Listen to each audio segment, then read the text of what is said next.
Good evening. The Interpretive Foundation, which I chair, is delighted to co-sponsor this gathering tonight with BYU Studies.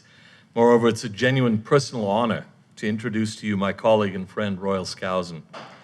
Professor Skousen received a PhD in linguistics from the University of Illinois in 1972. Thereafter, he taught at the University of Texas at Austin until joining the faculty at Brigham Young University in 1979. During the years since then, he's been a visiting professor at the University of California at San Diego and a Fulbright lecturer at the University of Tampere in Finland, as well as a fellow of the Max Planck Institute in the Netherlands. He has published significantly and internationally on linguistic theory and quantum computing, including the volumes Analogical Modeling of Language, 1989, Analogy and Structure, 1992, and Analogical Modeling and Exemplar-Based Approach to Language, 2002. Since 2003, he has served on the editorial board of the Journal of Quantitative Linguistics, the official periodical of the International Quantitative Linguistics Association. In 1988, 30 years ago, in addition to his other scholarly efforts, Royal Skousen began the Book of Mormon Critical Text Project, which provides the occasion for our celebration tonight. The central task of the project is, and has always been, to restore the original English text of the Book of Mormon to the extent possible by scholarly means.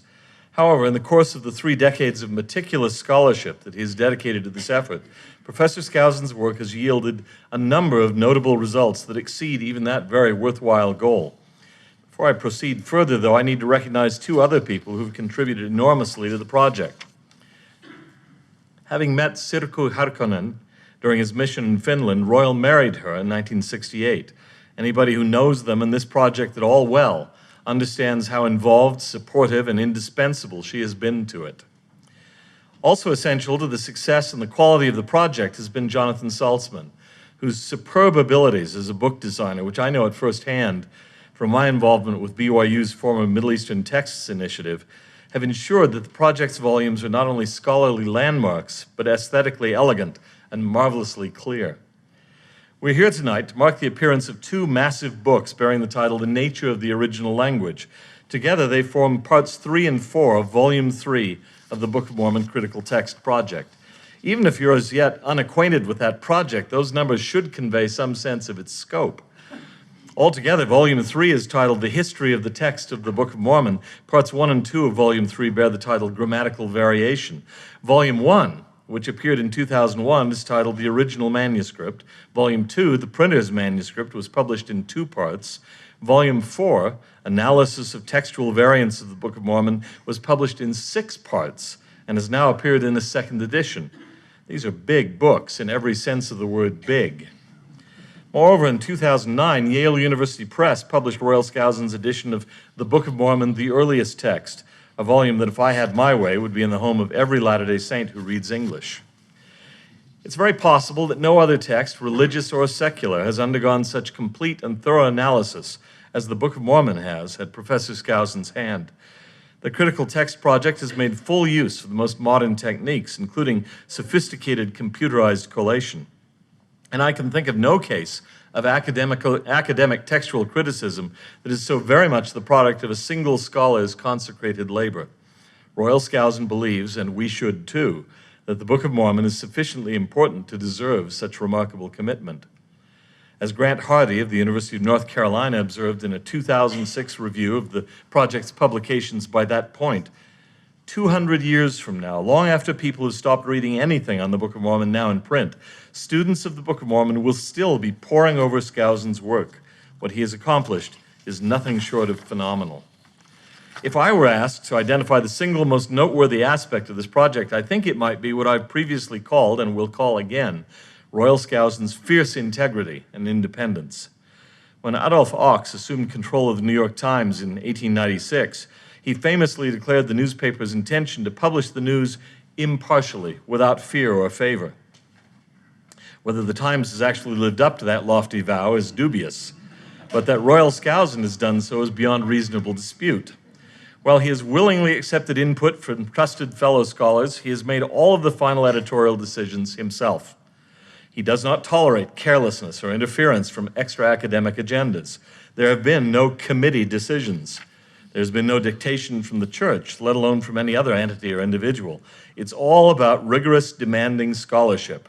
And he has followed the facts wherever they have led, no matter how surprising or perhaps even uncomfortable the results might be, as will plainly be illustrated tonight. What have been the results? 30 years ago, we knew little or nothing about the transmission of the Book of Mormon text. Now we know a great deal about it, almost all of it, if not indeed all of it, as a result of this undertaking. The Critical Text Project has produced the first complete transcriptions of the Book of Mormon manuscripts, both the original manuscript and the printer's manuscript, including newly discovered fragments of the original manuscript. We now recognize more fully than ever before the remarkable consistency of the phraseology of the Book of Mormon. We've gained new information about the Book of Mormon's translation and publication. For example, we now know that for the portion of the Book of Mormon from Helaman 13 through the end of Mormon, the 1830 edition was set from the original manuscript, not from the printer's manuscript. Why? Because in February 1830, Oliver Cowdery and others took the completed printer's manuscript with them to Canada in order to secure a copyright to the Book of Mormon in the British realm. Thus, in order to continue his work, the 1830 typesetter used the original manuscript to set the text for this part of the Book of Mormon. We have a clearer idea about who really counts as a witness to the translation of the Book of Mormon and regarding exactly which aspects of their accounts can be accepted as eyewitness testimony. We have learned more about the corroborating witnesses to the Book of Mormon plates. In 2014, as something of a spin-off of his textual work, Royal Skousen published another account of Mary Whitmer's viewing of the golden plates, an Interpreter, a Journal of Mormon Scripture. From it, we understand the very human circumstances that led to Mary's experience with the plates. She was planning to order Joseph Smith and Oliver Cowdery from her home, because rather than helping with the household chores, they were taking breaks from their work on the dictation of the Book of Mormon in order to skip rocks on a nearby pond. Any woman here will understand her frustration. Any believer here will understand how that frustration vanished when she was shown the golden plates. The project has discovered 606 new textual readings that have never been published in any standard edition of the Book of Mormon. Included among these are 241 textual changes that, if adopted, would show up in translations of the English Book of Mormon into other languages. That is, they would make differences to the meaning. About 15 name changes have been discovered. The project has revealed Hebrew-like, or anyway non-English expressions in the original text that have subsequently been removed by editors. And it is shown that such grammatical editing, since the original revelation to Joseph Smith, has been human editing, subject to human error, even when the editor was Joseph himself. Tonight, we will hear what astonishing new insights the project has given us into the original language of the Book of Mormon. As I said in a previous introduction to a lecture by Professor Skousen, I believe that in introducing him, and more importantly, by being associated with him as a friend and colleague and supporter, I'm privileged to participate in an important chapter in the history of the Book of Mormon, and even in the unfolding history of the Restoration. I'm happy that you're here. I'm happy to be here myself. And now we'll hear from Royal Skousen.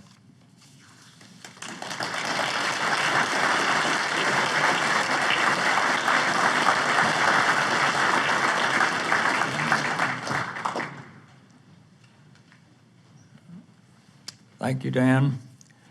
Tonight, I'm going to talk about the language of the original text of the Book of Mormon. I have to say right here that by language of the original text, we're talking about the English language text that was revealed to the prophet Joseph Smith, and as it will turn out, not what was on the plates necessarily.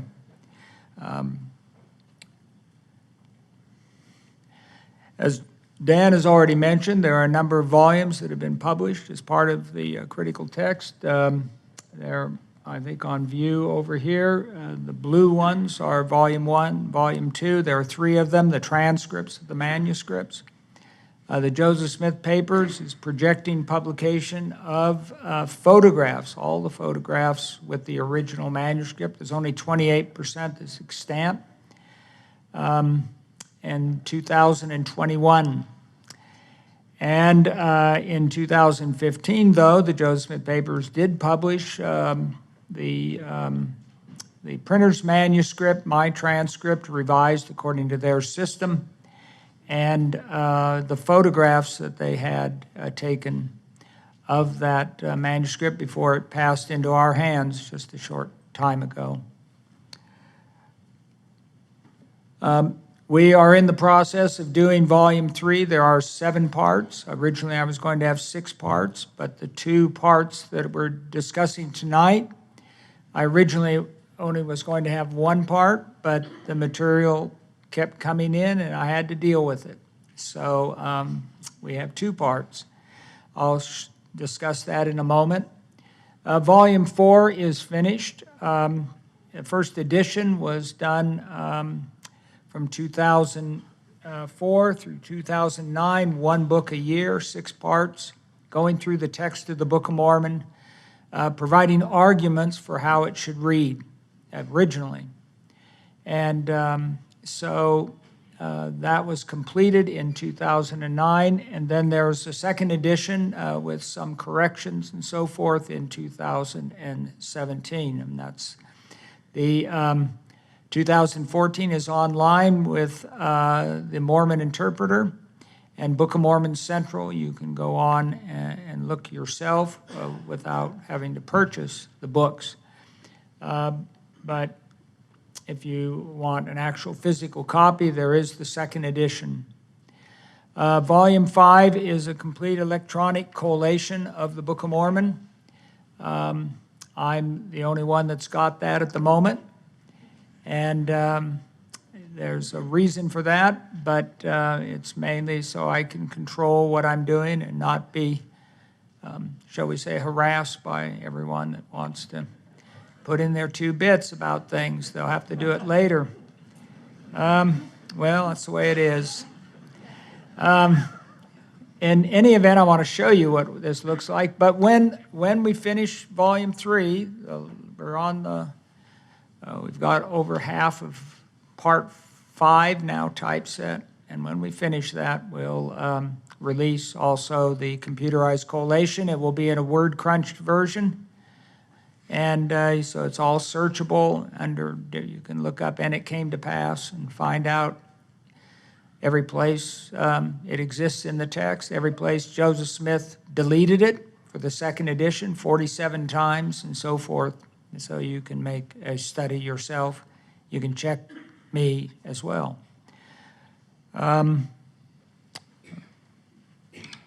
So these are the 7 parts for Volume 3. 1 and 2 were published 2 years ago. Grammatical variation.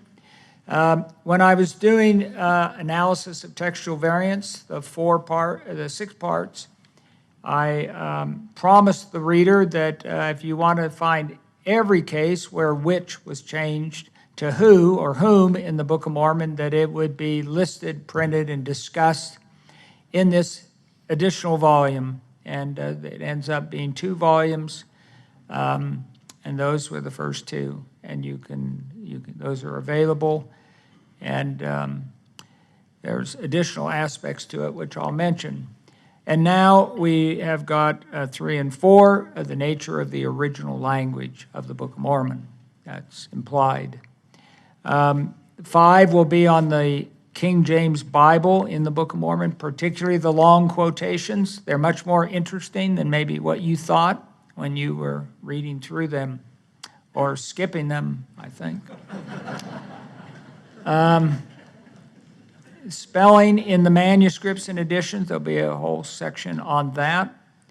And we learn lots of things about the scribes of the Book of Mormon from their spellings. And so there'll be that complete analysis. 6 will be the transmission of the text, where we'll go through the history of the transmission from Joseph Smith dictating it off. Did he make any mistakes? Did he ever misread things? Did the scribe make mistakes? What error rate? All these kinds of things. All the way to the current edition of the Book of Mormon. So what are the editors that work on various editions? We can tell from the changes they make what their principles were in doing those editions. We don't actually have to go into the church archives to see what they were doing. We can just see it in the editions. And 7th, there will be an important book on Book of Mormon textual criticism. This will deal with a lot of interesting things like conjectural emendations. Do we ever make them in the Book of Mormon? Do we ever make conjectures that can't be found directly in a manuscript and so forth? Well, we shall see. Okay, the next slide shows you a snippet from the computerized collation. And you will see on here, oops, oh, that's not going to work for me. Oh, boy. Well, I'm not going to use that. Okay, but you see throughout this something like 0, 1, and then A through T. 0 and 1 are the two manuscripts. 0 is the original, 1 is the printer's. And A is the 1830. They just go right through the sequencing. Right to T at the end is the 1981. And you can see everything's pretty much there. If you're interested in periods after the verse numbers, you can find it. Is it deleted or is it there? But more interestingly, there are the words. And you can see various things up there, like about the 5th line, he, being changed to the angel. This is in the original manuscript. And the scribe here wrote, I think it's Oliver, wrote originally he, and then he crossed it out and wrote the angel. And then all the additions, they have the angel. 1, the printer's manuscript, and A through T. So going down further, you had spake unto us. Not had spoken. That's standard English, but had spake is the way it reads. And this has got a 0 and 1. It means the manuscripts have this, spoken. So that means the 1830 typesetter decided, oh, I don't like this, and I'm going to make it standard. So he did. He wasn't supposed to do that, but he did anyway.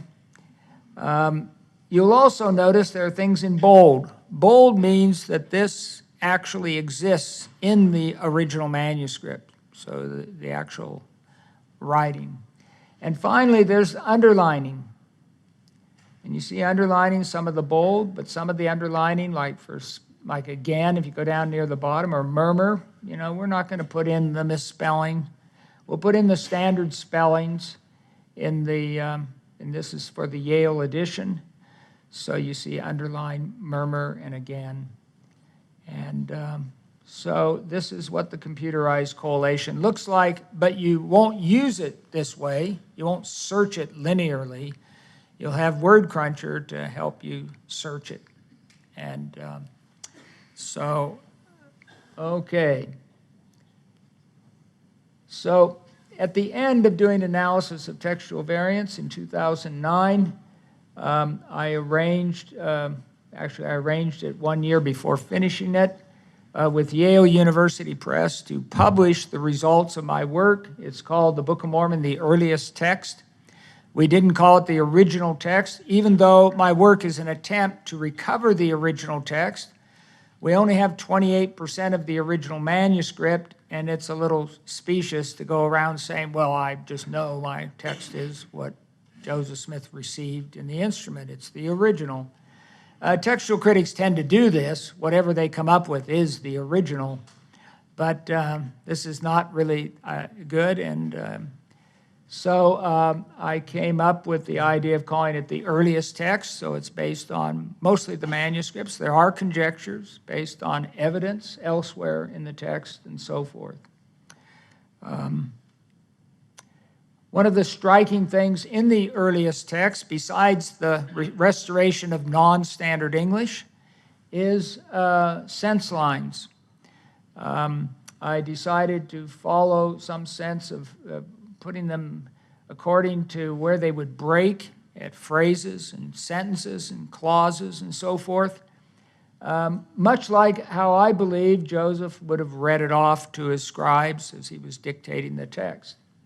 It has turned out that many readers enjoy reading it this way instead of two narrow columns where words are broken and phrases are broken, and it's very hard to negotiate the text. But I think it's really quite easy. We didn't intend it to be this way. I intended it to just be some sense of this is what, if you read this out loud at the end of each line, it basically, I think, is something that Joseph Smith would have been dictating to his scribes. So he would have said, an account of Lehi and his wife Sariah and his 4 sons. Well, it's getting a little long. Don't go any further.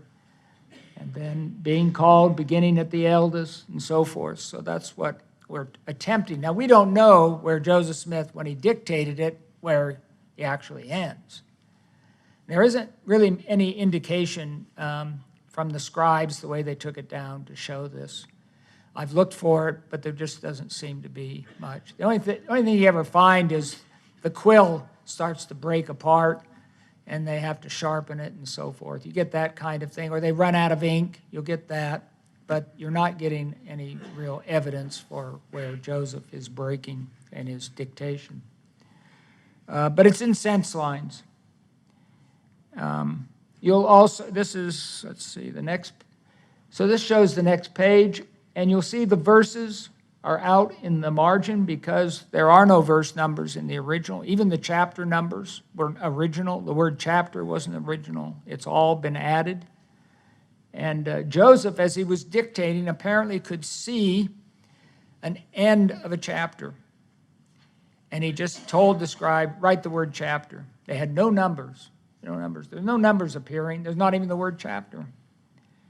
And so he could have called it section, but he didn't.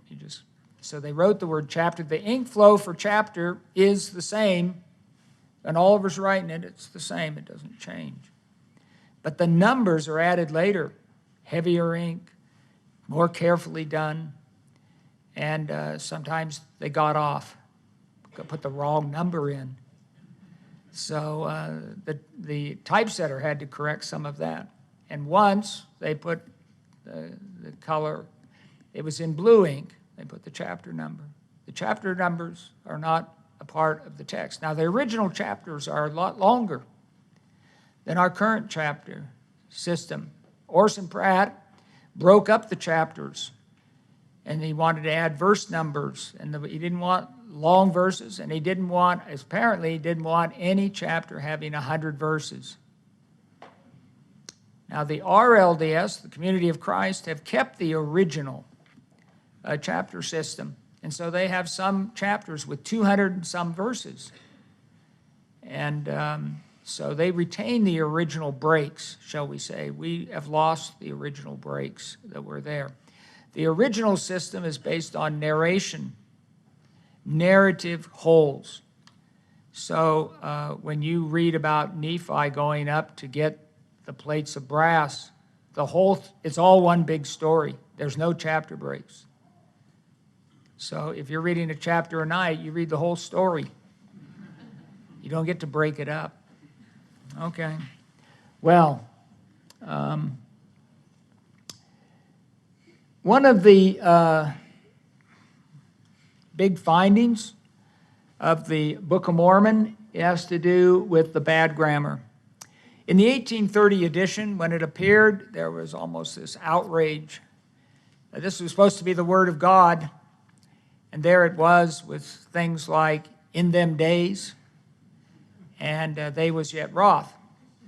Now, we as linguists, I think Stan and I, don't have a problem, but a lot of people do. B.H. Roberts said it'd be blasphemy to think that God would reveal the text in incorrect English. So he thought that if God revealed it word for word, it would be in, I guess, his correct English.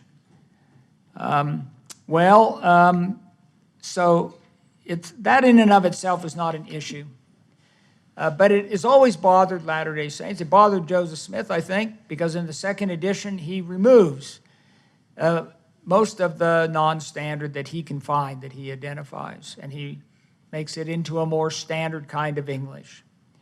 And but with the really surprising aspect of one of this project, for me, in 2013, when I looked in the Oxford English Dictionary for this use of them, which is now non-standard, I found it in academic scholarly writing about 1600. And here's 3 of them. So, to Samaria and them parts. The wars and weapons are now altered from them days. 4 of them logs make a cab. And this is academic writing, you know, they're not peasants from Somerset County or something like that. You know, this is intended to be academic scholarly writing, and they're using this. And this sort of made me, I began to, I'm thinking, well, there's something, when I get some time, I want to look at. But I didn't get to it. But the next year, 2014, Stan Carmack sends me a paper he's written. And he's basically taken all of the bad grammar, gone through it, and shown that it's in early modern English. So he wrote this paper, and it was published in the Mormon Interpreter in 2014, I think several months after he sent it to me. I really encouraged its publication. I think it's one of the most significant papers ever published in Mormon studies, because we have been so worried about the bad grammar and thinking that this is a sign that Joseph Smith is the author of the text and so forth. And we may be wrong. So besides doing the example that I just talked about, Stan wrote about had smote. I had smote off his head with his own sword. In the original, it's not there now, it's smitten. And his cousin whose ear Peter had smote off. Or they was, oh, imagine that, they was yet wroth. That sounds so hick. And there it is, 1694, which veins and minds, if they was sought for. And here's a whole list of the ones he put in this article. And some of them aren't really bad grammar. Some of them are just so archaic. They're in the Book of Mormon. But some of them are considered bad grammar. Nephi's brethren rebelleth. The TH is supposed to be with the singular, not plurals. There it is. And these are in early modern English, and Stan's going to talk more about this tonight. It sorroweth me. Said, that's archaic, of course. They should not do none of those things. These things. Your kids talk this way. They did fall the tree to the earth, instead of they did fell the tree. After ye have arriven to the promised land. Not only arriven instead of arrived, but to arrive to instead of at or in. By laboring with our mights, in the plural. It's plural people. It's in the plural. They were exceeding frayed instead of afraid. Even this one is one of the most amazing, and people probably have just thought it's an error, just a mistake by the scribe. Even to that they did forget by what power they had been brought thither. It means even until. This one's really pretty old. I think 1500 Stan can tell us more precisely. There were much contentions by the way of Gentile, that's been edited, in the which alliance, pretty archaic, with all your whole soul, a little redundant, but generally edited out, and I don't think sorroweth. But in any event, Stan discussed all of it was, I think, for me, it was just wonderful, actually, to see this laid out, because I had been discovering other things about the text, which made me think it was in early modern English, which really have to be in early modern English. Now, the bad grammar, you could say, well, I still think it's the hick language of Joseph Smith. But this other stuff isn't gonna work that way. In fact, to that won't work either. Well, in 1988, Renee Bangerter, a graduate student working on her master's thesis with me, was working on the vocabulary of the Book of Mormon and how it had changed since Joseph Smith's time. And there are examples of this, quite a few. And they're in our new book. In the last part of it, we talk about words that have changed since Joseph Smith's time. But in the first part of the book, we're talking about words that were very archaic, that would have been already gone from English by the time Joseph Smith translates. But Renee was working on this, and she came across one passage which she couldn't really make sense of the way the words were being used, break and mar. And when you read it, you know, it's about the Jaredites, and they're traveling in their vessels. No monster of the sea could break them, neither whale that could mar them. When we read this today, we think the them is the ships. Break the ships, mar the ships. However, when you read the whole passage, it's about 8 verses.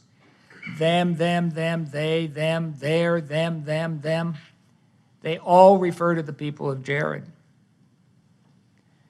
So she thought, okay, let's look it up in the Oxford English Dictionary. And she got old meanings, 1500s, where break had the meaning to stop. Now, we still have that, you know, in a way, but we don't use it quite like this. And mar, definitely not to hinder, to put a damaging mark on or something of that nature, to mar something. But if you read it this way, no monster of the sea could stop them, neither whale that could hinder them. And the them refers to the people. Well, she proposed this, you know, and since the issue dealt with them, is it people or the ships, you know, I sort of, oh, well, okay, maybe so. Maybe it is archaic. But it wasn't something overwhelming, you know. The next one had to do with the word ceremony in Mosiah 19:24. After they had ended the ceremony, they returned to the land of Nephi. Now, you can write to me all you want. I'm not going to even answer you until you go read what I've written on this subject. So I don't think ceremony works, although you can say any discussion between any two people has ceremonial aspects. Okay, we'll accept that. But this is out of the blue. So I suggested to her, why don't you look for any word in English that begins sort of similarly that could be, this could be a mistake for. She went through a dictionary that organizes words by pronunciation and so forth, and she came up with only one, and she presents it to me and says, well, there's this word sermon, and it's got this meaning before 1600, which really works here, and it's conversation, discussion. It's the old Latin meaning for it. You know, and if I'm a preacher up here and I keep talking a lot, it becomes my sermon, you know, but that's a derived meaning. The original meaning was speech, conversation, talk. So she proposed, after they had ended the discussion, the conversation, they returned to the land of Nephi. It suddenly becomes really rather prosaic in its interpretation. I rejected it, but I put it on the shelf. I thought, well, but this isn't in Joseph Smith's time. It's, 300 some years before. And, but I did think of, well, how could this have happened? And I thought of, well, if it had been sermon and Joseph Smith read it off, the scribe could have spelled it as Cermon. And then when Oliver copies it, and this doesn't have to be Oliver, by the way. We don't know in Mosiah who the scribe is here, but when Oliver copies it, he ends up changing it to ceremony because he doesn't recognize sermon. Well, I proposed that. We don't have the original, so it's conjectural. Okay. But the last OE, so I just put it on the shelf. You get these kind of things. But Renee came up with 3 of these in her study. And this was sort of the first sign that something might be going on that has to do with the vocabulary. I wasn't rushing out to do this.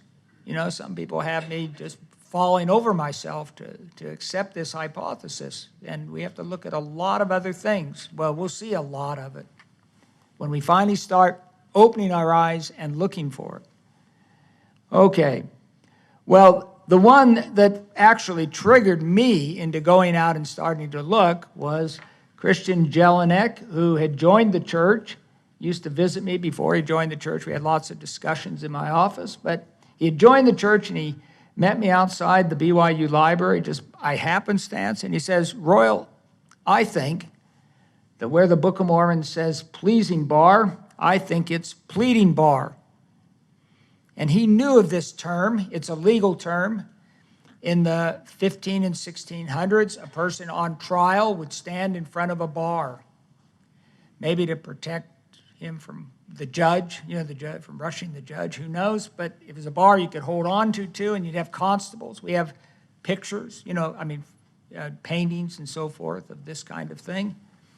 And he didn't give that evidence. He just says he knew of this from his legal training, that there was such a thing, and maybe pleasing bar wasn't right. And he proposed that it be pleading bar. And what's interesting is that one of these is a negative context, where the speaker is saying, you sinners, when you meet me before the pleasing bar of God. The other one's a neutral one. Neither one of them says, oh, you righteous people, when you meet me before the pleasing bar, we're going to have a great time. So I started looking this up. The thing about pleading here is it's an old term that means your case, your argument for your life, what you did in life. It isn't meaning you're pleading or anything that don't send me to hell. It's that you're making your case, a pleading, and term still used. Okay, so I thought, well, I'm going to go look on the internet. And I found lots of evidence for the pleading bar all over the place. Well, okay, it wasn't 10,000 hits, but I was finding it. It was definitely there. It was in literary works from 1607 up to 1718. There was a woman who did a travel log, and she mentions a place she was visiting. And she says there was where the pleading bar was, and a guy writing in 1908, citing one of our prophets and referring to the pleasing bar, but he called it the pleading bar. He changed it. I guess he thought it was an error. He was non-LDS. He was in London. A museum in Fordidge, England, near Canterbury. All their descriptions of this museum courtroom from the time of Charles II refers to, they have the bar there. You stand in front of it. They call it the pleading bar. I have not found any examples of pleasing bar referring to a judicial bar. None. Except the Book of Mormon. You can get them. That's it. There are pleasing bars. I mentioned a few there. That's it. So there's not much really going for pleasing bar. Now, I know the argument is, well, I'm righteous and it's going to be pleasing. Well, I think you should review your life, every bit of it. I think there'll be some things that might not be so pleasing. Okay. Well, then I started looking. And in the new book, the very first section, I placed 39 items, which looks like their meanings. The words are still in the language, but the particular meanings in the Book of Mormon have changed since what they mean in the Book of Mormon. So these are what they read in the original text. This is the first one is actually not punctuated this way. This is Sharam at the end of, he's going to die, and it's deathbed repentance. And he says, lest my case shall be awful. And then the current text punctuates it with some kind of semicolon, I think. And Monty Shelley suggested this, that the but here is the archaic meaning unless. So that you should take out the punctuation and just read it. Now, see, the punctuation's all been added. It was originally added, in this case, by John Gilbert. There's nothing sacred about his punctuation, but there's nothing sacred about ours either. And if we've made any changes to it. My case shall be awful, but I confess. My case shall be awful unless I confess. Much more reasonable than something like, lest my case shall be awful, but I confess anyway. That's the way it reads now. It doesn't make sense, really. So I think there's something really to this particular one. And we'll see there's another one with but that really had to be removed. Counsel the Lord in all thy doings, old meaning. I think we should restore this one. It's sort of one we'd like to have. Just tell the Lord. But that isn't what it means. It means counsel with the Lord. And Brother Talmage added the word with in 1920. He understood what it meant. I don't think he looked it up. The OED wasn't finished when he did his work on the Book of Mormon. Course, direction, cross, contradict. This last one, the waters of the Red Sea departed. The 1830 typesetter looked at departed in the printer's manuscript and just changed it to parted. I guess he just thought it was an error. But prior to 1600 or so, depart had the meaning to part. They departed my raiment is the way the Geneva New Testament read in 1557. They departed my raiment. Didn't even make sense to us. But it was the meaning. But by the time the King James Bible came along, they didn't like that meaning. It had become archaic, and they removed every example from the King James Bible. Now, you could say, oh, we just know the scribe made an error here. This is some primitive error or something, because I'm determined to keep my hypothesis. Well, we got too many of these for you. Devour. This one's very interesting. You expect devour to mean, just ravishing, eating. But there's one in the Book of Mormon that just doesn't work. All that they had not devoured of all their grain. They're under siege. They weren't just ravishing the grain down. They have to use it sparingly anyway. So it really means consumed here, but you have to go back to the 1400s, 1500s to get this meaning of just consume. Flatter. This doesn't even work. It's still in the text. They might flatter them out of their strongholds. How do you flatter somebody out of their strongholds? Well, it means to coax, entice. The next one I think is impossible for its current understanding when you read it. It's in the text. See that you refrain from idleness. But this is Shiblon that Alma's talking to. He's the second oldest, right in the middle. He's the one out there working like a dog. He was arrested, he was in bonds and so forth. And his father's telling him not to be idle. It doesn't work. But if you go back into the OED, idleness had the meaning of meaningless words or actions. And if you read what he's saying there in that larger, what he's saying to his son, he says, you're giving speeches and we're getting worked up with your words and so forth. That's what he's cautioning him about. He's not cautioning him about being a hard-working missionary. Well, there are other ones in here. Rebellion is a very interesting one. He stirs people up in rebellion. You think that's just perfectly fine, except that it's the Lamanite king, and they're above the Nephites. These are the people of Limhi. So they're hierarchically above them. In our language today, to stir up people in rebellion, you have to be under them. You can't be above them to do this. But earlier in English, rebellion has the meaning just to be in opposition, to stir his people up in opposition. So now it's hierarchical. Welfare, success, because of the welfare which Helaman had. And this one's very interesting. It's got an insertion which says, or the the success. If you go look at it, I didn't put the 3 dots in. But the text even helps you on this one to tell you this means success.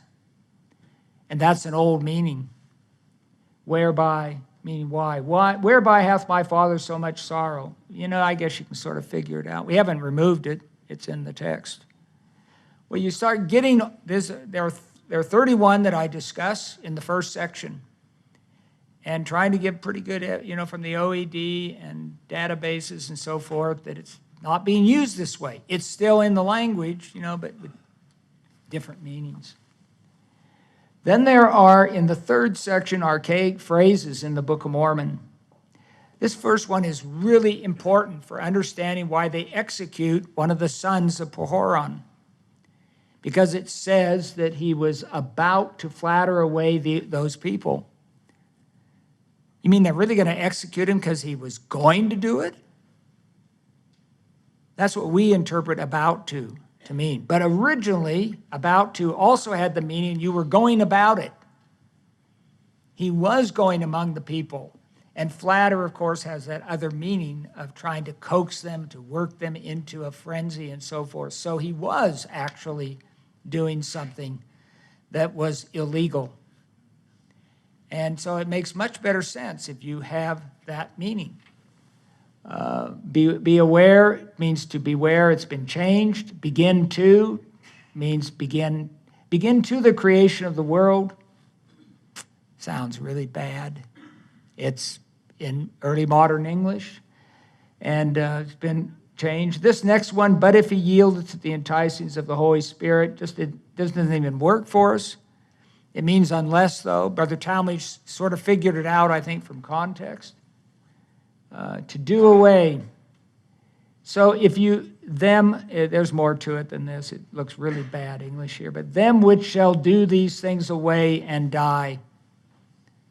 What does it mean to do these things away? It turns out that what it means it's quite an old meaning. It means to dismiss them. So if you are presented the gospel and so forth, and you do them away, the message, and you die, you're in trouble. That's what he's saying. That's still in the text. In the favor of, by the time 1800 of, that the is gone. It just flattened out. In the fourth day, on the seventh month. Boy, they got the prepositions wrong. Well, not in early modern English. You see it pretty often, actually. To search knowledge, we need a for, but not in early modern English. Stronghold. The Book of Mormon doesn't have a compound. It always means a hold that is strong. It's an adjective. And you can see that with these uses like the strongest hold in all the land.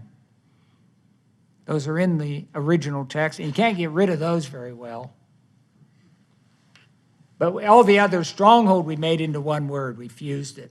But originally, it is just an adjective. A hold. A hold is where you hold up.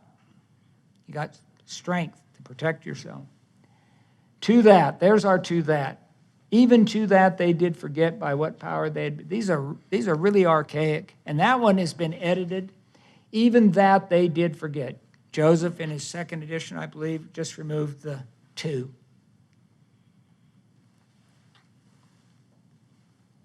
They're archaic expressions. Some of these, the first one here is really interesting because howbeit doesn't work if it's fused as we expect it today. But in its original literal meaning, it works in context.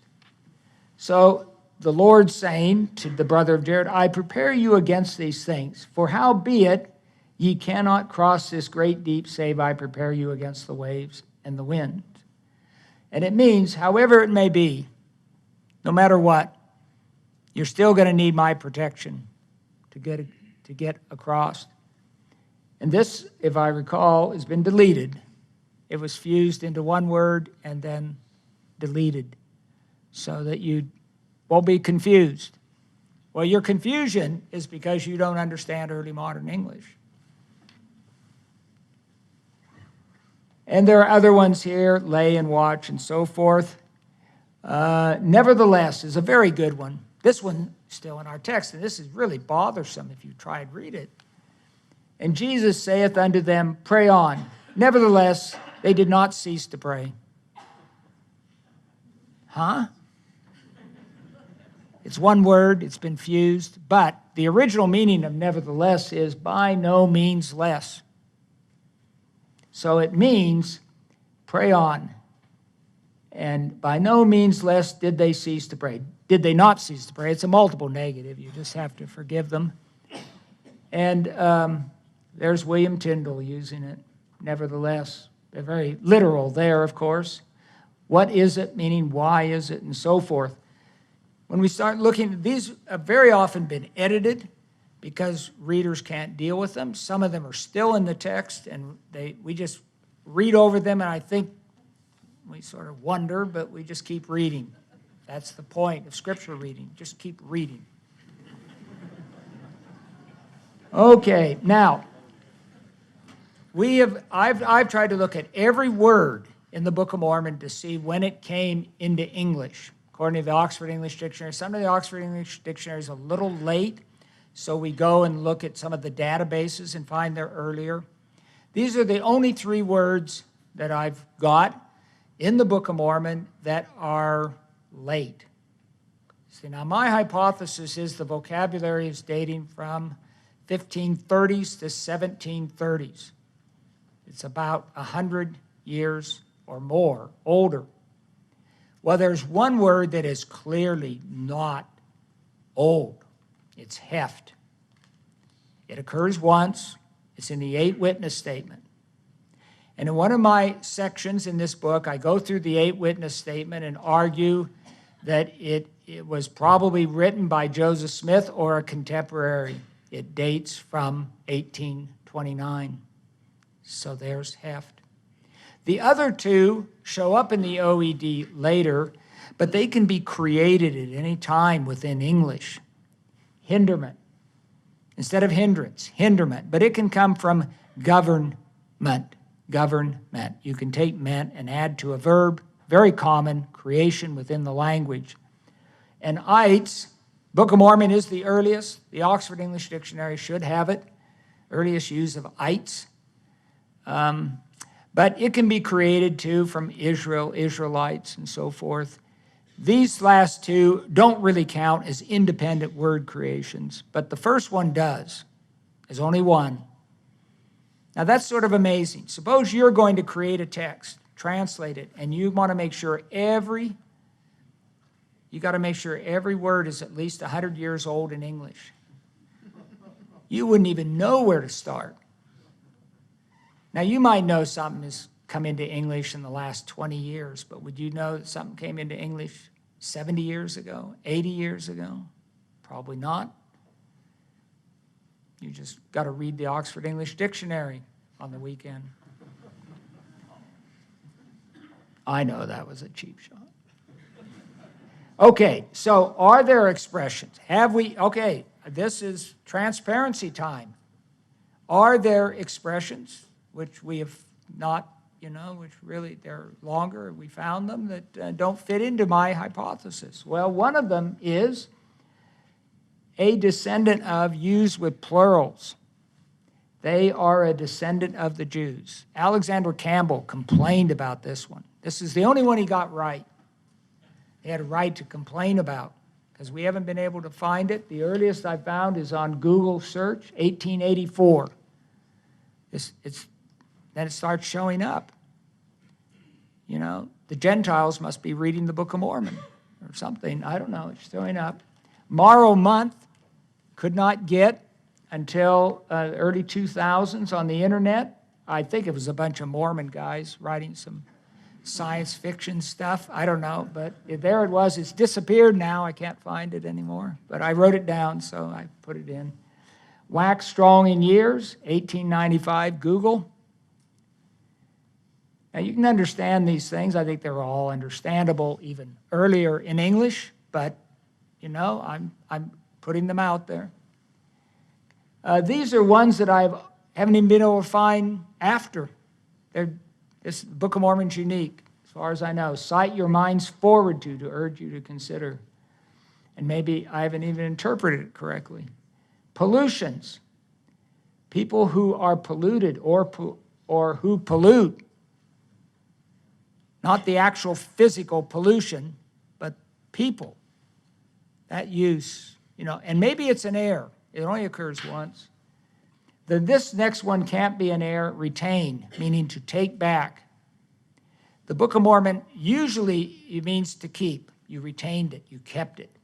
But in 13 places or so, depending on how you interpret it, it means to take back, like this one. They had retained the 1/2 of their property. They got it back. Or Zarahemnah retained his sword. That's because he takes it back from Moroni and then tries to attack him. So there are at least 13 of these. What's interesting about this one, it's never occurred in English at any time, and it doesn't even occur in Latin. See, the Latin is retenio, and you think, oh yeah, that means take back. But if you look I've looked in short and go through all the citations, it doesn't mean, they don't have any citations that mean this. So I don't know what it means, but it's there. It's definitely there. Well, we also have lots of archaic phrases that youth don't recognize, but they're in the Bible. Some of them you recognize, we list those too, but there's a lot of them really rare. And I give a few here. To cast arrows. This has played a big role in some people's interpretation. So they're casting arrows, so it must mean they're sort of like these arrows are dart-like things, and they have a word for it in, Central American language and so forth for these kind of dart-like things. But it may not be necessary. If you just go to early modern English, even in the Bible, as a madman who casteth firebrands, arrows, and death. And you look it up in the OED, and cast means to shoot. And they specifically talk about casting arrows, meaning shooting arrows.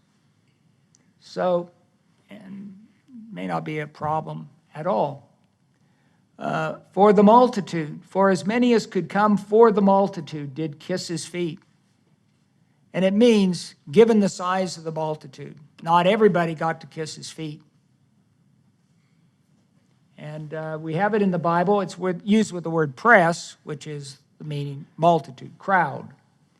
Require, to request. Thy fathers have also required of me this thing. The Lord saying this to Enos.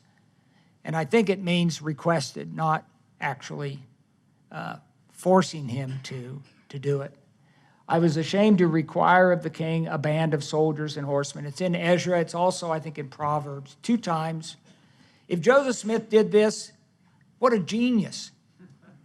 Let's give the guy credit if he did it. I don't think he did.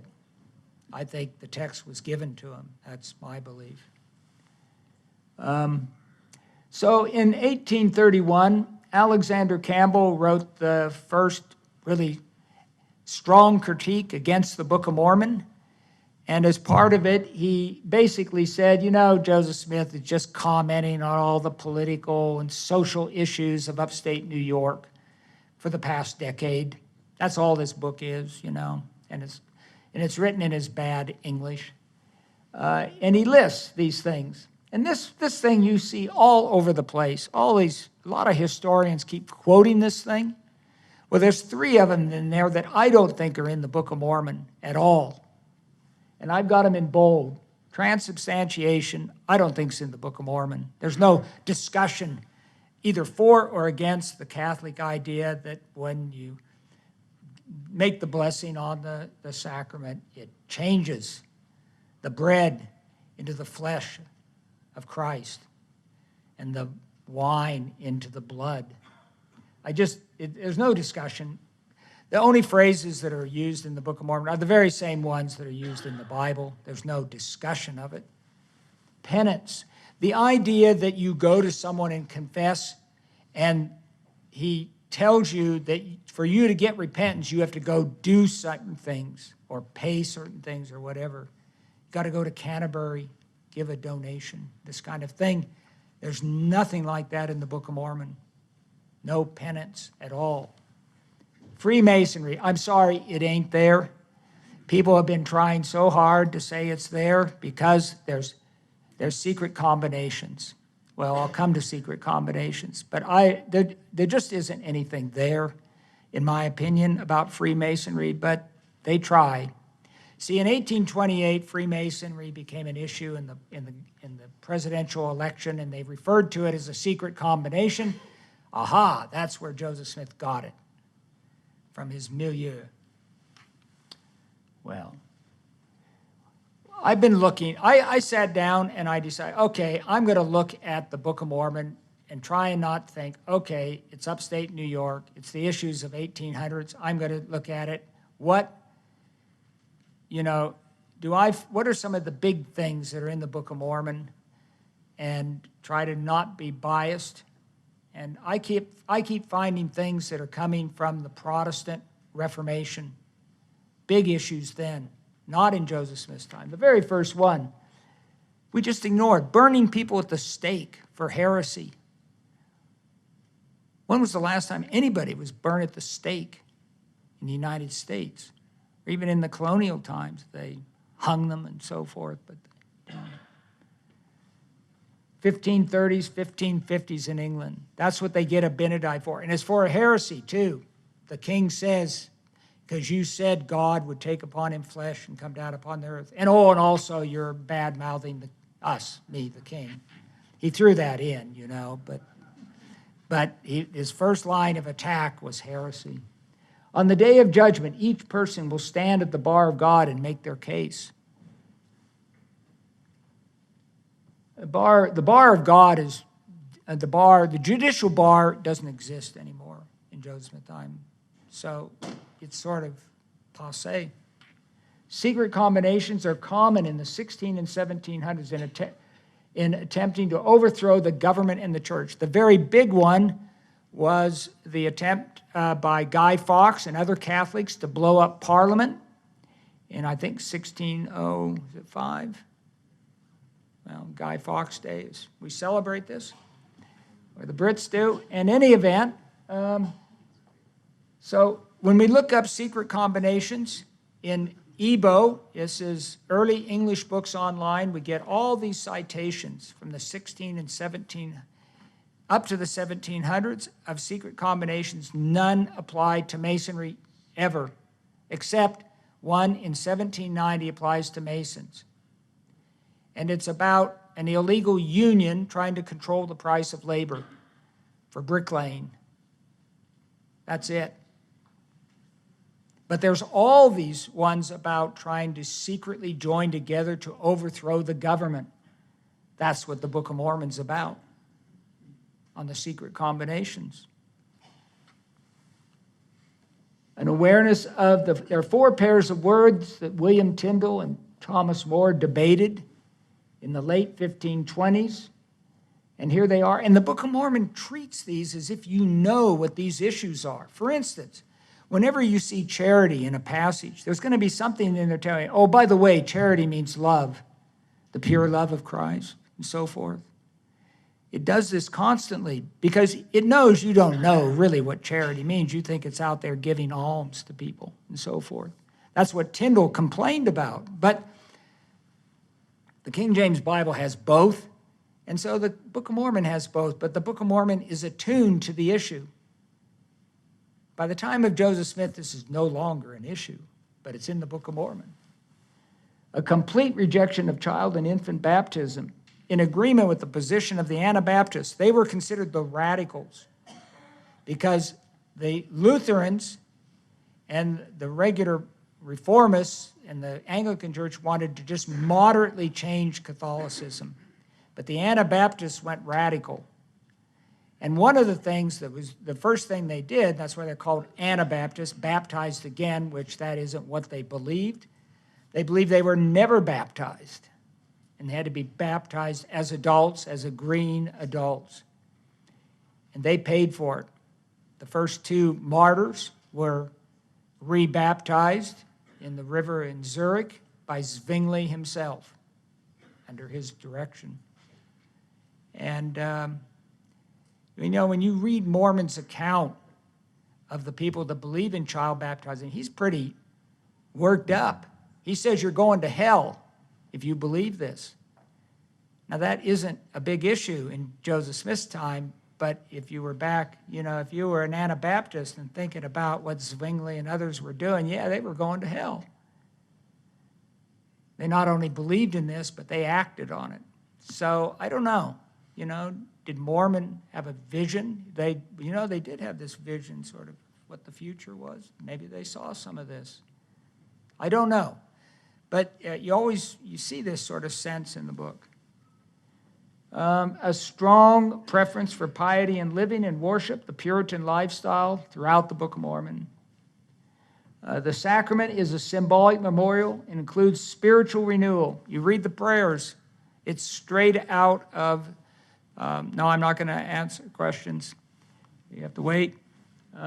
It's a symbolic memorial. That is, it says we remember Christ, and then it says if we obey his commandments, we will have his spirit to be with us. That is the Reformed Protestant viewpoint of Zwingli and Bollinger, his successor. No private confession to church leaders, nor any necessary works of penance. When people repent, they come up right in front of everybody and repent. They tell you. No secret going to any church leader. It's interesting. The Trinitarianism described by Abinadi and Mosiah matches the Trinitarianism in the Gospel of John. Go read it. It's about God taking upon himself the flesh of man, coming down upon earth, dying. The church is independent of the state. This, I think, is the most important decision Mosiah makes, not setting up elected kings. They call them judges, but they act like kings. And remember, Alma comes to him. He's got some people that are really acting bad in the church. And he comes to Mosiah because he is the head of the state. This is the way they did things in early modern English period. And he wants the state to discipline these people. And Mosiah says, no, you're going to do it. It's the church, and you're a head of the church. I'm not the head of the church. And so then Alma goes and prays to the Lord, what shall I do? And does the Lord say, well, kill him? No. He says, you can excommunicate him. And this actually was a big issue for Calvin and some of the others. Do we have a right to do this? Should the state be involved when we're doing these executions? It's a very interesting issue that is resolved at the end of Mosiah. Much more significant separation of church and state. Now, I know you could say, well, that's the Constitution of the United States. There we are. But it's much earlier in the Reformation discussions. And here's a few expressions that people, some of my students have come up with. What about these? Are these really in early modern English? I got somebody sending me 24 of these today. Skousen, you're not taking these things into account. Well, 80% of them are in my book. So if you're wondering, go read my book. They're in there. Drinking in with, this one was drinking in with their very nourished milk, means nurse's milk. King James, the 6th of Scotland, becomes King James, the 1st of England. He used it. We have it in the Book of Mormon. Let your hearts be full, drawn out in prayer unto him continually. This is one people have thrown at me. Well, there it is in early modern English, to see how my heart will be drawn out towards him in prayer. Infinite atonement. This was one that was in the list by good old Alexander Campbell. It must needs be an infinite atonement, but it's from the 1600s. Grant Hardy, my good friend, in about 4 years ago, sent me a list of 29 expressions. And they're not the individual words, it's the expressions they're working on. And he sent me these, and he said, I've looked in Google, and I can't find them before 1780. And I've looked in literature online and so forth. And he's not looking in the right place. He has to look on Ebo, get back, and you have to check spellings. You can't just put in your standard spellings. You may get 0. But if you take these things into account, so this is one he had in his list, nourished by the good word of God. And I couldn't find it. But this is called syntactic combination. So I could find the good word of God. And I found nourished by the word of God. So it's really pretty obvious that they would have had mentally, conceptually, even though I don't find it in the databases, the combination. So that one's in there, in my opinion. Instruments in the hands of God, that was in his list. It exists in 1612 and later ones. Save his people in their sins. There's a whole discussion, you remember? Amulek going with Zeshram about being saved in your sins versus from your sins. I like the quote because the guy obviously wrote the Book of Mormon. And to justify or save his people in their sins and not from them. The very phrase. Sing the song of redeeming love. We're always getting this. This is obviously from Joseph Smith's time. Well, I'm sorry. 1721, the saints do sing this song of redeeming love. Now you may say, why is this happening? It's because the expressions of the Protestant Reformation extend from the 15 and 1600s through the 1700s up to the 1800s. People keep using the expressions. Crosses, these are some recent ones. A couple of these appeared on the internet as challenges. I'm getting tired of this because it's like a batting average that you don't ever get a single. They would choose rather, endure the crosses of the world. You think, man, that is really particular. We're not going to be able to find that. Oh, yes. 1612, choose rather to endure the crosses of the world. The peaceable follower of Christ. I'll say this one. My wife said, honey, why don't you go look this one up? This one really is a particular one. Is it there? Now, I like those kind of requests. I don't like these ones. I've looked and, you can't find it. But here we find it. The peaceable, meek, obedient follower of Christ. There was a plan of redemption laid. This is one that's been plan of redemption. Well, it's there, 1697. These are a little bit late, plan, because plan enters English in about the mid-600s. So to get that combination takes a little while, but they're there. Okay, I'm going to stop for a while. Stan will now talk to us about the syntax of this period. And it's an extremely important issue of what is the syntax of the Book of Mormon. And you hear all the time these kinds of things like, oh, it's just the sort of King James Bible mutilated and so forth. No, but if you study it precisely, you will see it's different. Okay, Sam.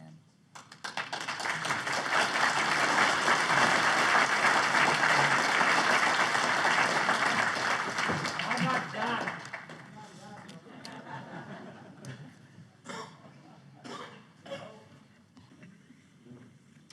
What is syntax? The word comes from Greek, meaning arrangement. Arrangement of words in phrases and sentences. The connections between the words, the grammatical relationships. So that is the meaning of syntax. You can think of it in terms of sentence structure. Syntax is concerned with the form and structure of things rather than the content. It has to do with subconscious linguistic knowledge that we all possess. So it is very strong evidence. In fact, I think it is the bedrock evidence, along with the lexical usage of the Book of Mormon, that clarifies the nature of the translation. Clarifies just that what it says in 2 Nephi 27 is fully accurate when it talks about the delivery of words to Joseph Smith in 6 different verses in that chapter, and I invite anyone to go and reread that chapter in terms of the words and their delivery. And in fact, that's why the study of syntax is even though it's a dry subject and difficult, it has real meaning for the Book of Mormon. It's quite a meaningful thing to study because we have the translation clarified, and it all indicates that Joseph Smith did not have the implicit linguistic knowledge to word the Book of Mormon. Well, we find that there's a significant amount of there's a significant amount of archaic language that fits best the late 1500s. That does not mean that there is no syntax from the 1600s or 1700s. There is, but there is a significant amount that patterns more like the late 1500s than any other time. So we have found that in many cases, the syntax of the Book of Mormon is not like biblical syntax. It is not like pseudo-biblical syntax, and the pseudo-biblical writings are those of the 1700s and early 1800s, where the authors are attempting to mimic biblical style, and they're writing histories for the most part. Histories, for instance, of the American Revolution or the War of 1812. And they are able to imitate certain aspects of biblical language, some aspects of the syntax, the more salient aspects, the simpler aspects. But the more subtle aspects of the language are not imitated to the extent we see in the Book of Mormon. And then the Book of Mormon patterns quite differently from the Bible, and it goes beyond the Bible in certain domains in its archaism. It's independent, and you can find, in almost every case, you can find that syntax in the textual record of the 1500s and 1600s, and it's not the language of Joseph Smith that we can see in his 1832 history or his personal letters. So I'm going to go over 4 items of syntax that are mentioned in the books, and you can read these in the critical text. And we are looking often at patterns because those are quite powerful evidence when you look systematically at systematic usage and patterns, but sometimes you find very interesting individual usage as well. The first one I'll talk about briefly is the verb ending th, which we're all familiar with. But what is different in the Book of Mormon is that about 180 times the usage is not with the third person singular. It's normally with the plural, but often, well, a few times with I and even thou. And you can find all of this in early modern English. Here we have some examples. Brethren, Nephi's brethren rebelleth. There you have a noun phrase, it's plural, where you have the th instead of rebel. Here, the next one is a relative pronoun example. All those who hath hearkened. This is the kind you might find in some of the earlier pseudo-biblical texts. They have a limited form of this th plural, and it is usually with this relative pronoun usage.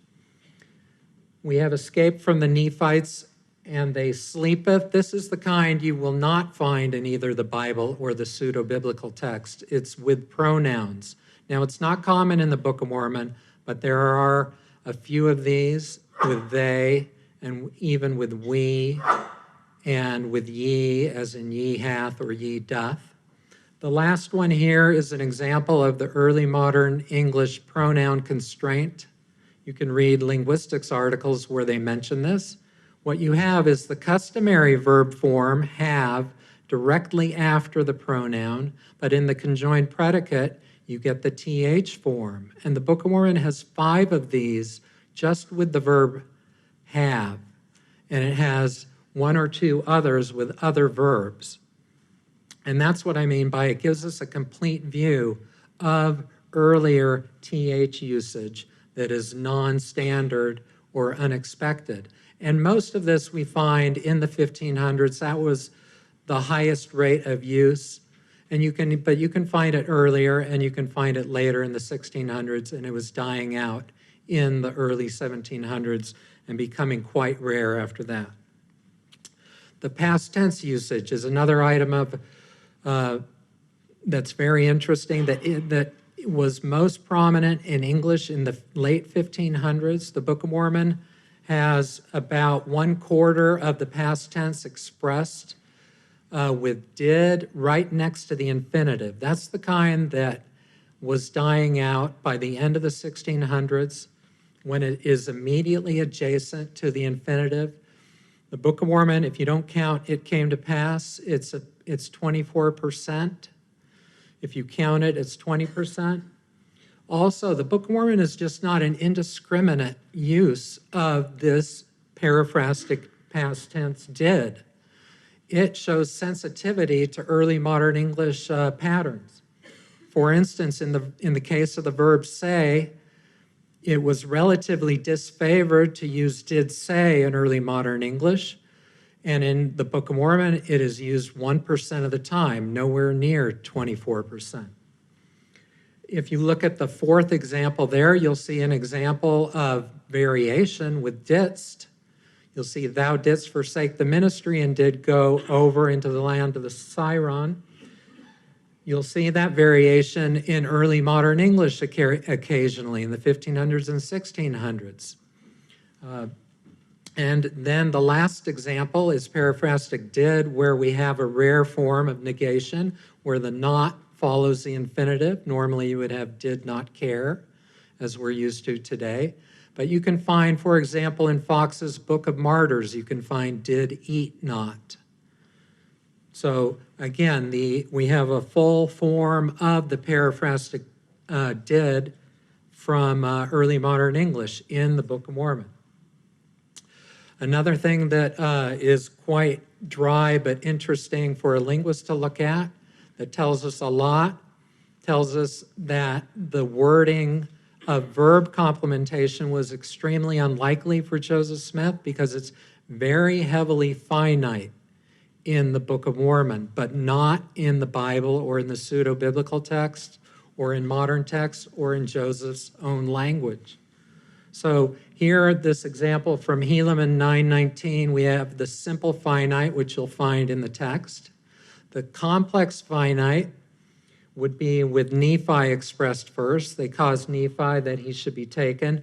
The infinitival is the one you'll find most often in the Bible, but less often in the Book of Mormon, the minority case in the Book of Mormon, but the majority case.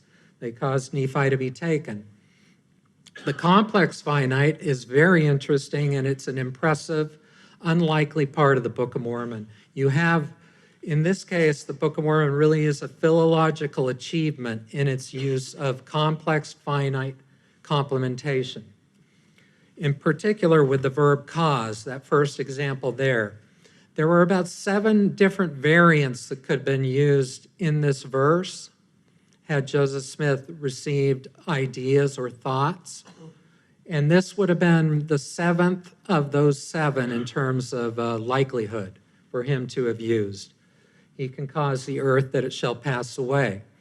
The Book of Mormon has 12 of these kind of syntactic structures, which may be a record-setting amount in the textual record. I've only found one with 4 so far. Suffer, the Book of Mormon has 15 of these complex examples. In the Bible, there are 2, and the pseudo-biblical texts were able to mimic those 2, but go no further. The Book of Mormon uses different syntactic forms that go beyond the Bible with the verb suffer. In terms of command, if you take just the active voice examples, there are 74 complex finite examples in the Book of Mormon, and the Bible only has 13. If you count the Apocrypha, you get up to 17. To find a book that has that many, I had to reach back, or nearly that many, to 1483, where I found a translation by Caxton out of Latin that had 65, nearly as many as the Book of Mormon, but not quite, with its 74. This is perhaps the last independent example from 1701 of the complex finite causative in English. There are dependent examples that go as late as 1725 from earlier editions of books. But this one is a perfect syntactic match, an unlikely match. We have the doubling of the pronoun it, and we have the modal auxiliary shall, basically a subjunctive marker used there. And we can see how well the match is. And in our current Book of Mormon, the first it has been deleted. The last bit of syntax I will discuss tonight is this, the personal which usage. So that is the relative pronoun usage with personal antecedents. The Book of Mormon is dominant in which 55% of the time by my latest count. And we do not expect that from Joseph Smith's language. We can tell from his letters and his personal history that he favored who, and after that he favored that, and which would have been uncommon, and as today perhaps used mainly after prepositions. So there is quite a bit of usage, as I said, in the Book of Mormon. If you take a subset of this with a very common antecedent, those, which occurs more than 200 times in the Book of Mormon, and if you count all these laboriously, you can get a profile of the usage of the Book of Mormon with the three possibilities, which, that, and who or whom. And you find that the Book of Mormon is completely unlike the Bible, which favors that. The biblical pattern comes out of late Middle English. That was favored, which was never the dominant personal relative pronoun in English, but it peaked in the late 1500s. You can see here in the Bible, those that is nearly 90%. Those which is quite low, and those whom is even lower in the Bible. Very few examples, but these percentages are based on quite a large number, over 200 in each text. And these are completely uncorrelated or heavily negatively correlated. Now, it is possible, it is very uncommon, but it's possible to find authors that have the pattern of the Book of Mormon. Here is one. He was born probably in the 1560s. He was a Catholic bishop. He was from the northeast of England, George Downham. We can see that his correlation with, that simple correlation with the Book of Mormon would be extremely high. It would be near 1 in this case.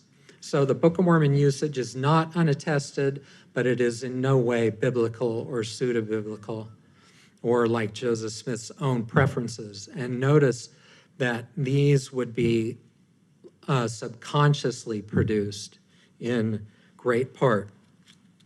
So in my studies of the Book of Mormon, it's been impressed upon me that it is indeed a philological achievement in its syntax, time and time again. There are many other things I could mention, but I leave it here. These are in the books, and I'll turn the time back over to Royal.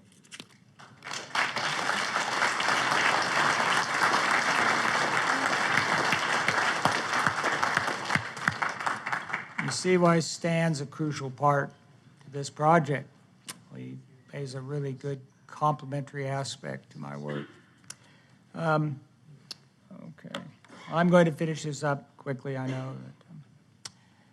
Okay, one of the last things I want to mention is what I call blending. Other people have used other words from critical theory, Kristeva's intertextuality, which I don't like as a word, but I like to refer to the blending in the text of King James phraseology. And the use of this in the Book of Mormon is extremely interesting. And it shows quite clearly that the book is not a direct kind of translation of what might have been on the plates. I think everyone's basically seeing that now. if you notice this particular example, this is Mosiah 18 and 21. It reads, one faith and one baptism, their hearts knit together in unity. There's no repetition of together. In love one towards another. So this is what I call linguistic gymnastics. And if Joseph Smith's doing this, he is really moving through his concordance or his Bible. One faith, one baptism is Ephesians. Their hearts being knit together is Colossians. Together in unity is Psalms 133. In love one toward another, 1 Thessalonians. Just jumping all over the place. But you'll notice the Book of Mormon one is seamless, and it doesn't really take on any of the themes of its source. This is what I mean by blending. It's this language is just woven into the text so that you're really rather oblivious to it unless you really know the Bible and got out your computers. This is one of my favorite. I've actually talked about this earlier, 2013, I believe. Hebrews 10 and 27. But a certain fearful looking for of judgment and fiery indignation which shall devour the adversaries. This is in Hebrews. The Book of Mormon it's clearly dependent on it turns out, Hebrews. Yea, in darkness and a state of awful, fearful looking for of the fiery indignation of the wrath of God upon them. It's actually pretty clunky for us. The 1841 typesetter deleted the word of. So it ended up being of awful, fearful looking for the fiery indignation of the wrath of God, sort of what we expect. But the original had the of. And that's what the Bible has. And this passage really doesn't have much to do with what Hebrews is talking about. But some translator knows this phraseology really well and has blended it in. I like the word blend. Every word is intended. And you find this over and over. Every word, every form is intended. And Stan and I take it seriously. Okay, I'm going to end with the questions you all want to ask, so there won't be any need for you to ask questions. But several important, I'm going to read this because it's got to be read, you know. Several important questions derive from this work on the nature of the original language of the Book of Mormon. I discuss them here at the end of this summary article on NOL. This will appear in BYU Studies Quarterly within the week, I think. Is the original Book of Mormon text an early modern English text? Now, you've seen a lot of evidence tonight of early modern English. Is it an actual text from early modern English? The answer is no. Here are 4 findings that must be considered.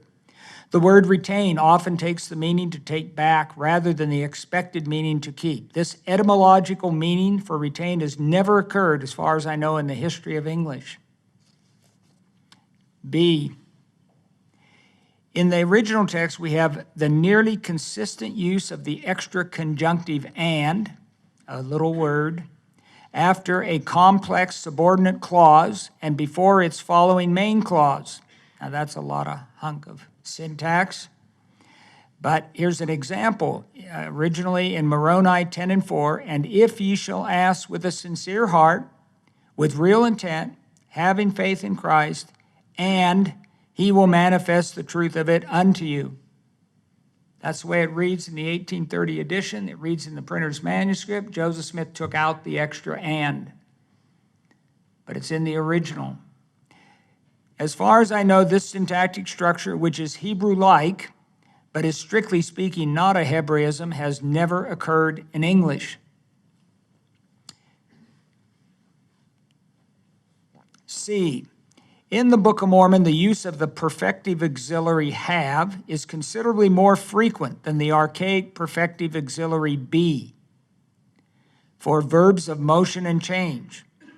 This is complex. I'll just give you an example in a minute.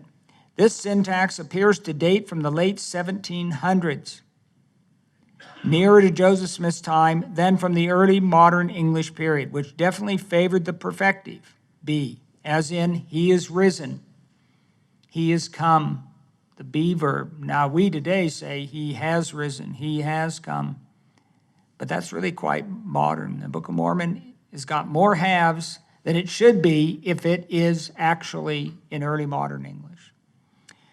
D, the vocabulary of the text has been filtered so that no truly obsolete words from early modern English get through, except in the long quotations from the King James Bible. There you get to put up with them. With its archaic examples like besom, which Oliver thought was bosom, the bosom of destruction. I think it's great. It means the broom of destruction. Be swept with the broom of destruction. We'd translate it decently today. Carbuncle, tabret, and crisping pin. Nonetheless, the words that occur in the Book of Mormon proper, not the citations from the Bible, are recognizable as current words in English. But they often take on archaic meanings that neither Joseph Smith nor his scribes understood. Thus, we end up with a very complex and interesting mixture of specific language usage, but definitely not an ignorant mishmash of language imitative of the biblical style. 2, what happens to the early modern English hypothesis if we find clear evidence of words, phrases, and expressions dating from the second half of the 1700s? Well, I've actually got 14 sitting there. I gave some of them in the article in BYU Studies. I list all 14 of them. You don't even have to go buy the books. You can read them. This could well happen. The short lists in Section 10, non-archaic language, and 11, unique language, I gave a few examples from each, could expand instead of diminish. Now, thus far, they've been diminishing. There used to be more in them, but as we work with the databases, we find some of them in earlier forms. And we may end up having to say that the language of the text dates from the 1530s up to the late 1700s, or even up to the 1820s, although this latter case seems highly unlikely. But even if the upper bound, that's a mathematical term, upper bound on the dating of the text approaches Joseph Smith's time, we still have to deal with the lower bound, the clear cases of archaic language usage dating from the 1500s and 1600s. Particular examples in the original text like but if, unless, in Mosiah 3 and 19, do away, to dismiss, in Moroni 10:26, and idleness, we went over these. Meaningless words or actions in Alma 38:12 are not going to disappear. Although some scholars will either continue to ignore these examples or simply declare they must be instances of relic upstate New York English, despite the lack of evidence. They never go looking. 3, is the Book of Mormon English translation a literal translation of what was on the plates? These are big questions. It appears once more that the answer is no. The blending in of specific King James phraseology from the New Testament as well as the Old Testament, and it's everywhere, tells us otherwise. The Book of Mormon is a creative translation that involves considerable intervention by the translator, or shall we say translators, since some of us might be in a speculative mood. There is also evidence that the Book of Mormon is a cultural translation. Consider, for instance, the interesting case of the anachronistic use in the Book of Mormon of the noun bar, which consistently refers to the bar of judgment that we will stand in front of and hold on to on the day of judgment. The judgment bar is not a biblical or ancient term, but instead dates from medieval times. The Bible refers to standing before the judgment seat of a judge or the throne of the king, as does the Book of Mormon when it refers to secular judgment. The Book of Mormon goes further and refers to the bar of God and to the future day of judgment. However, the question arises concerning how this would have been expressed on the plates. I suppose the authors of the words on the plates could have been told by inspiration to write a word equivalent to bar, the word that would be used in the future to refer to God's final judgment. Note that bar is never used anachronistically within the Book of Mormon text itself to refer to a secular judgment, but is consistently used to refer to the final day of judgment. So rather than the equivalent for the word bar occurring on the plates, it is possible that the translator or translators decided to use the word bar, and even the more specific pleading bar, which clearly dates from the 1600s, to refer to the final judgment, a scene then that would have been fully understood by early modern English readers, but not by modern readers, nor by ancient readers. All of this cultural translation linking the text to early modern English argues that Joseph Smith was not the author of the English translation. 4, did the Lord himself do the translation, or did he have others do it? Don't even ask this question. The answer is we have no idea. And it's basically a waste of time trying to figure out how the translation was produced. Early on in my work on the text, I speculated about there being a translation committee. You can find it. I'm not telling you where. This was a mistake. Soon thereafter, there were claims on the internet that I thought William Tyndale had been on the committee. I may have referred to the actual translator of the Book of Mormon as, quote, I'm quoting myself, the Lord himself or his translation committee, unquote. But I have never speculated on who could have been on a translation committee. Nor have Carmack and I ever found any writer from the second half of the 1500s, say, whose language style sounds like the Book of Mormon's. Now, Stan showed you a lot of evidence of particulars that we're finding and so forth, but you just don't find any writer that sounds like the Book of Mormon. I know that others have claimed that the translator was some Nephite prophet, such as Moroni. Many have written to me about this, who learned English imperfectly and did the translation, and that's why we get the Hebrew-like constructions in the text and perhaps even the bad grammar. Well, there is no end to this, nor is there any benefit in this kind of speculation. I find this whole exercise unfruitful and do not recommend it. I'm afraid we're just going to have to wait for the answer from the Lord. More importantly, we need to continue to study the nature of the original language, English language, of the Book of Mormon. 5, why didn't the Lord reveal the text to Joseph Smith in his English, or in our current English, or in B.H. Roberts or James E. Talmage's correct English? Why would the Lord give us a text that we don't fully understand? That's what I've been saying, haven't I? So that we have to study it all out. Well, that's a leading statement. It's worth pointing out that the same holds for reading the King James Bible. Oh, where am I here? That's blank, notice, by the way.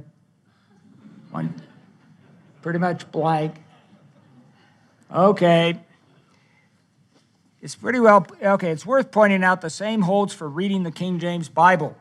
We need help in understanding passages which can be indecipherable, first one up there, misleading, second one up there, or scandalous to modern American readers, third one up there.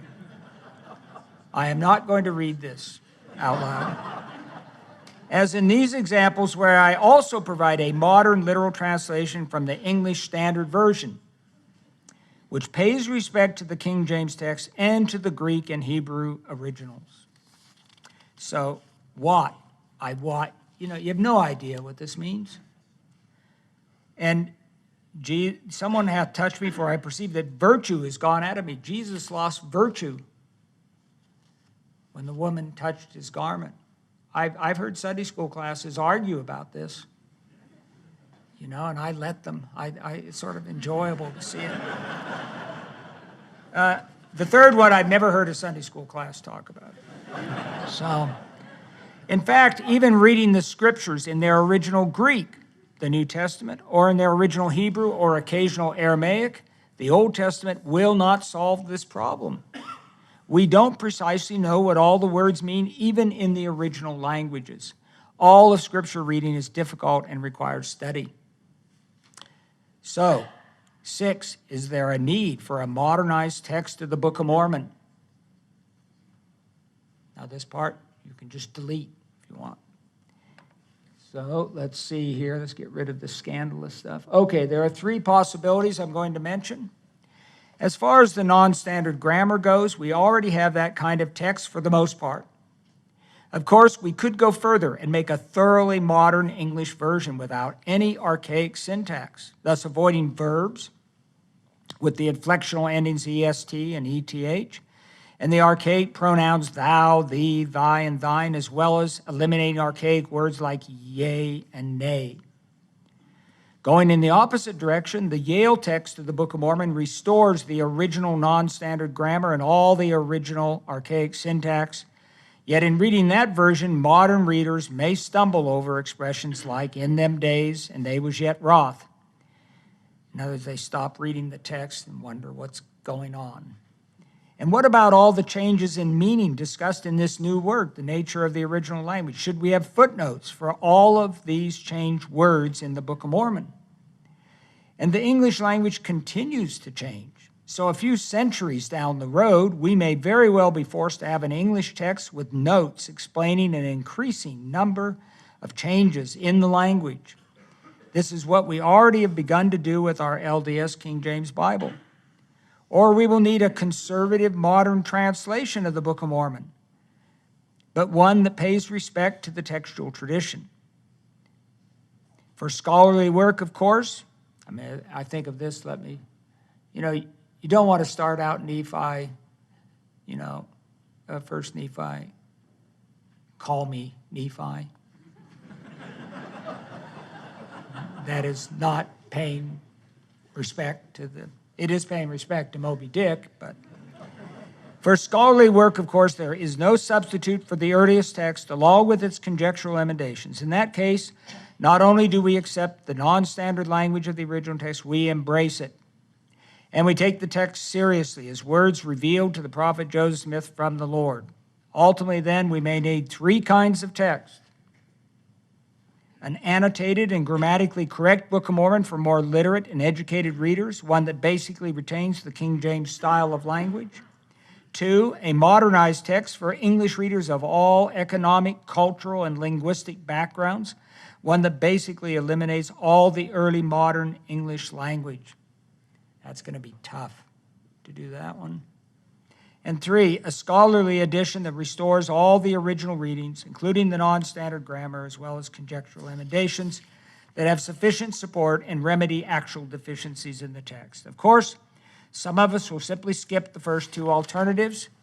Fortunately, the third alternative already exists in the Yale edition of the Book of Mormon. Ultimately, Dan said you should all have it in your home. Ultimately, we may want a scholarly text that provides the original text along with annotations. See, mine doesn't have the annotations.